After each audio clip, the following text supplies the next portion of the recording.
I come to you, dear Kenyan, number one, to speak about what is currently happening in the Republic of Kenya. My name is Dr. Paul Kibicho, and I'm a consultant. I'm a business and financial consultant, as well as a legal advisor, and also a spiritual leader by virtue of having been trained as a theologian for 3.5 years. I am a Kenyan. I was born and brought up in Nyeri town, and I currently live in Nairobi. I have come to speak to my fellow Kenyans, my dear Kenyans, on matters that are currently happening before we go to general elections on 9th of August 2022. It is disturbing to see that at a time such as this, majority of us Kenyans, we forget that we only have what we call the civic duty of voting in our leaders that we call our preferred leaders. But that notwithstanding, we need to be very, very careful. One of the things that I want to make it categorically clear to my fellow Kenyans is that even after 9th of August 2022, your neighbor will remain your neighbor. Your job will remain your job unless you happen to be close to the powers that be. The school where your children go will be the same school where they will go even after 9th of August 2022.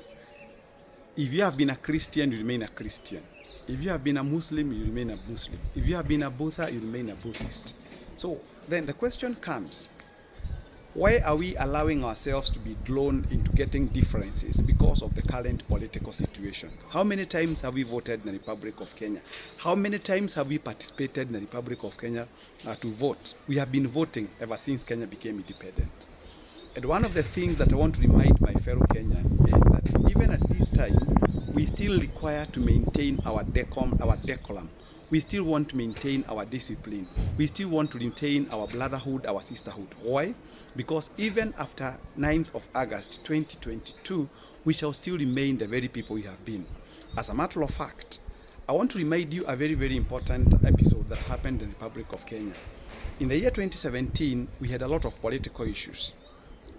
The political protagonists, or antagonists for that matter, even after the general election, even after the Chief Justice David Maraga nullified the elections, what happened thereafter was that our dear President Uhuru Muigai Kenyatta and his political opponent that time, His Excellency Raila Amolo Odinga, they came and they greeted each other and the nation went on.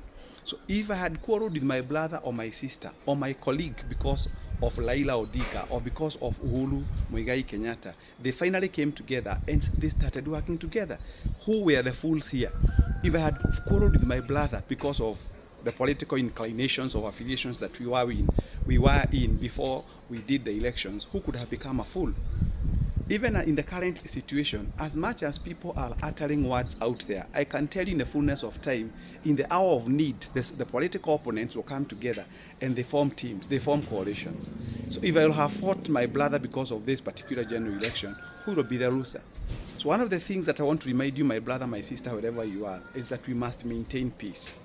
Peace. We only require peace because even after we give our leaders their positions, even the president that God has appointed to become our leader in 2022, Kenya will still remain Kenya.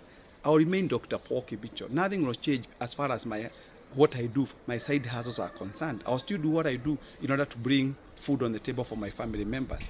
And therefore, there is no need of us people to quarrel. There is no need for us people to fight. Why should we fight? Let me remind you, the governor that you're fighting for today, immediately he occupies that office. I can tell you without fear because I'm a scholar and I owe nobody an apology for being a scholar. I only give thanks to God for making me to be the person I am. If that is what Kenyans call pride, so be it. But I'll say this for free, that even the people that you see, the crowds that you see, the thousands, the mammoth crowd that you see, I can tell you at a confident level of 99.99% or a level of significance of 99.9999, margin of error 0.0000009, that most likely the mammoth crowd, the governor that you're fighting for does not even know you by your name. He doesn't even know where you come from. He doesn't even know your problems. All what you do is to make him ecstatic when he sees the numbers that come to listen to his agenda. But by the end of it all, when all is said and done, when the governor wins, believe you me, and I'm saying it from a practical point of view, when they occupy those offices, 100 do they remember you? So why should you go fighting your brother? Why should you go fighting your sister? Why should you go talking bad things about your cousin, about your uncle, about your colleague because of political affiliations? I would urge all Kenyans that we observe what we call political hygiene. We must have what we call political hygiene and tolerance. And I also want to call upon my brothers and sisters, as we continually contest, remember there will be a winner and a loser. The question is, for those people who have been supporting losers, when they lose, where will they go? Won't they remain Kenyans? They will remain Kenyans. And therefore, one of the most important things that we need to look at is to appreciate that this is a competition, and in a competition, there must be a winner and a loser. Now, one of the things that we must also remember is that those people who win, if a governor wins for Kiambu County, for instance, if Governor Nyoro regains back his seat, if Moses Kuria wins, if Dr. Kimani Wamatangi wins, if Kabogo wins, he will be the governor for all. He will not be the governor for those people who voted him in. He will be the governor for them all. So why should you call this a competition? When Ferdinand Omanyala ran the 100 meters in Oregon, USA, and he was number 5, he did not complain. Yes? You can remember, he did not complain. That is the spirit of competition. You live to try another time. So why should we create an enmity because of politics? I'm urging my dear Kenyans that we don't have to fight. We must not fight because of politicians. We must not fight because of because after 9th, we have been seeing cars don't know colors of the political parties.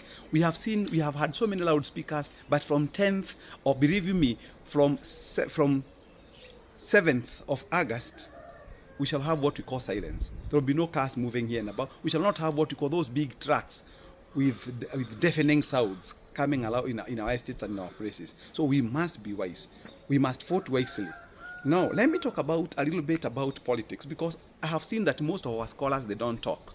I can say this one without fear of contradiction or iota of doubt, that many scholars that we have, and they also get affected. And one of the things that makes me feel bad about it is that even the scholars that we have in the Republic of Kenya, as much as they don't raise up their voices, they will be governed. If you have a bad governor, they will be governed by that bad governor. Why? Because they never took time to advise the voters. They never did civic education. Of course, you may not even be getting paid for that job, but you have a role. That's why God made you to go to that high levels of education, that you may be able to positively influence the people whom we elect. And let me tell Kenyans wherever they are, especially those who get a chance of seeing or maybe watching my video in my YouTube channel, that the most important person as far as politics are concerned, number one, is the MCA. Because more often than not, the president may not get a chance of coming to the ground. So the person who will be on the ground will be purely the MCA. So can we have an MCA who understands what his duties are when he joins the county assembly? Because if we put an MCA who is only there because he was driven or he was blown there by the wind of what we call politics, because many of us people, we finally elect the wrong candidates because of the political weed. We do not want an MCA who finds himself there by virtue of political weed. We want an MCA whom we have vetted and we have seen that he has what we call the leadership qualities. He has the leadership skills. So because the MCA, believe you me, by the end of the day, if your area is going to develop, it is not because of the governor, it is not because of the woman rep, it is not because of the MP, it is purely because of the MCA. So one of the most important steps in leadership that we need to be very keen on is what we call this particular individual called an MCA. Then after the MCA, we need to ask ourselves, who will be our MP? We don't just require an MP who keeps quiet, that his business in the entire house is only giving what we call bursary. And I'm praying to God hard that one time I'll become the president of the Republic of Kenya. We do not require, majority of politicians, they live in crisis.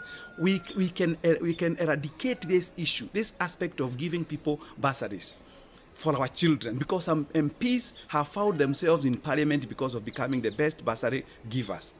So how surely they have never even spoken in parliament, they have never given their maiden speech, but because they thrive in crisis, because they know that by the end of the day we have people down there who are economically emaciated for that matter, they go using them as the people who take them to parliament. We don't require a member of parliament by virtue of giving bursaries. I even look forward to a time when this nation will be economically empowered, that all Kenyans will be economically empowered, that they can be able to educate their children without going to queue at the MP's place. That's my prayer. So we need to have an MP who has the interest of people at heart, who has the interest of the voters at heart, somebody who can be able to articulate issues, somebody who can understand when we talk about what we call debt ceiling, when we talk about monetary policy, when we talk about physical policy, when we talk about mapping of our resources, he or she understands. And therefore leaders and even scholars have a role to give guidance when it comes to the election of an MP. We go to the senator. What is the role of a senator? A senator is the one who oversees what the governor is doing. So if you have a senator who is so close to the governor, believe you me, this role of oversight will be compromised. So it is us people to now to help people make the right decision. It does not matter which party you belong to, whether you belong to UDA, whether you belong to Azimio la Umoja, One Kenya Alliance, whether you belong to what we call to Jibebe Party, whether you belong to Usawa Party. One of the things that we must be careful about, it is not the parties that work. Fine, we appreciate the role of parties when it comes to helping the government of the day to pass their bills in parliament, but that is not what matters to us people. What matters to us people, especially the people in the constituency, is to have a leader who will be able to articulate our issues and bring results home. When it comes to a woman, we appreciate her, but she too has a role to play. We need to understand what her role is. Let's come to the governor. We require a governor who will be able to finish her term, his or her term, without having what we call litigation cases. Some of the governors that we have, they spend more hours in courts because they have gotten their wealth through ill methods. So we do not require a governor who has got so many cases that every time, now and then, he's actually in the corridors of justice, answering to what we call allegations of public theft. We require a governor, a man of integrity or a woman of integrity, whose term in office will not be interrupted by many court cases. So we require men and women of integrity, people who actually meet the threshold as stipulated in our constitution, Article 6, leadership and integrity. When it comes to the president, of course we require a man without reproach. We want a man who can be able to, a man who is tolerant, a man of integrity, a man who understands the position, a man who understands that that position, he is the symbol of unity for the Republic of Kenya. And even those who will not vote for him, he will be the president for all. So we require that kind of an individual. So we should not fight. So we require to have the right leadership. We require to have, you can hear now what we call the vuvuzelas. These vuvuzelas come 9th of August.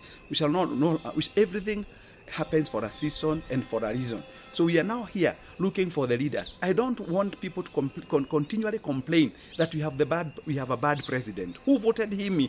Who voted him in?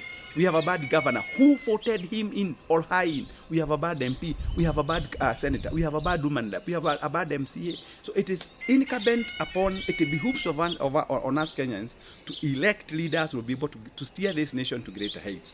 We do not want leaders who will always cause problems in the Republic of Kenya. May we be peaceful. I pray to God that all of us Kenyans will be peaceful, and come 9th August, we shall have a very peaceful election, and we shall have the leaders that we deserve. If you are there, you have not spoken to an individual whom you see has actually lost sense of direction, put sense into him.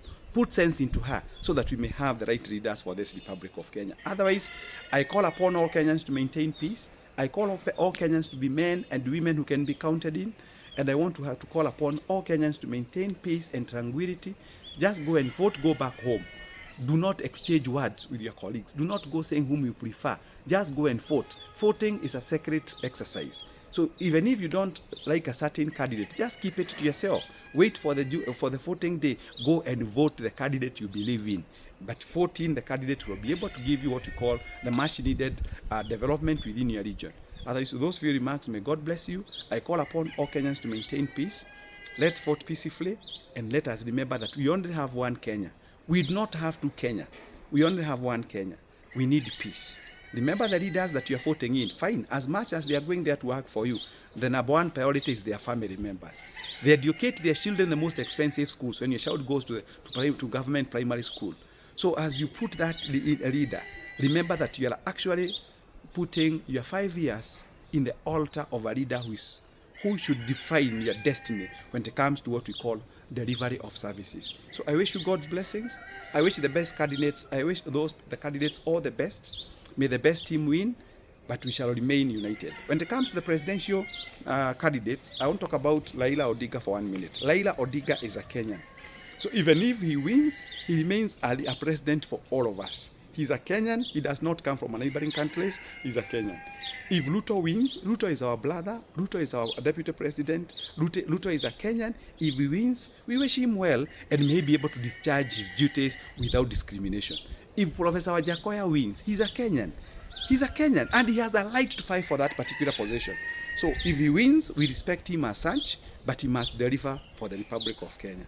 If this person called Reverend David Mwaure wins, he's a referee we appreciate. If he wins, may he lead this Kenya in the right direction. To all of them, to all the candidates, I wish them well, but may we maintain peace. May God bless you. Shalom, shalom, shalom.